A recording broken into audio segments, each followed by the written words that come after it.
আসন্ন ত্রয়োদশ জাতীয় সংসদ নির্বাচনকে সামনে রেখে নেতাকর্মীদের সুসংগঠিত করতে পাবনা বেড়ায় আলোচনা সভা ও র্যালি করেছে জাকের পার্টির নেতৃবৃন্দ। বৃহস্পতিবার বিকালে উপজেলার ফকিরকান্দি বালিকা উচ্চ বিদ্যালয় মাঠে আয়োজিত আলোচনা সভায় সভাপতিত্ব করেন মাসুমদিয়া ইউনিয়ন জাকের পার্টির সভাপতি মাইনুল ইসলাম এবং সার্বিক সহযোগিতায় ছিলেন মালয়েশিয়া জাকের পার্টির সাংগঠনিক সম্পাদক জাহাঙ্গীর হোসেন।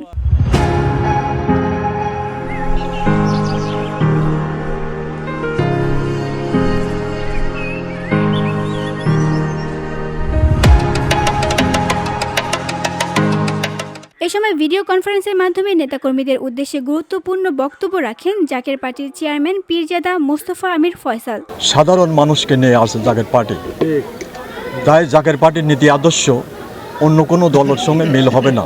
এই দেশের যে অবস্থা, যে প্রেক্ষাপট দেখা যাচ্ছে, তাতে দেখা যাচ্ছে বিদ্বেষ করা হয়। এই দেশে জাকের পার্টি না বসা পর্যন্ত রাষ্ট্রীয় ক্ষমতা না আমাদের দেশের শান্তি শৃঙ্খলা ফিরে আনতে পারবে না।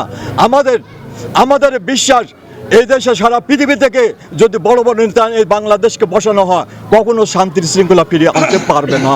এছাড়া আরও উপস্থিত ছিলেন জাকের পার্টির পাবনা জেলা শাখার সভাপতি কাজী হায়দার, সাংগঠনিক সম্পাদক জাকির হোসেন, আমিনপুর থানা মোহাম্মদ আরজু শেখ, সাংগঠনিক সম্পাদক মোহাম্মদ মাসুদ বিশ্বাস সহ জাকের পার্টির মূল দল ও সহযোগী সংগঠনের বিভিন্ন পর্যায়ের নেতৃবৃন্দ।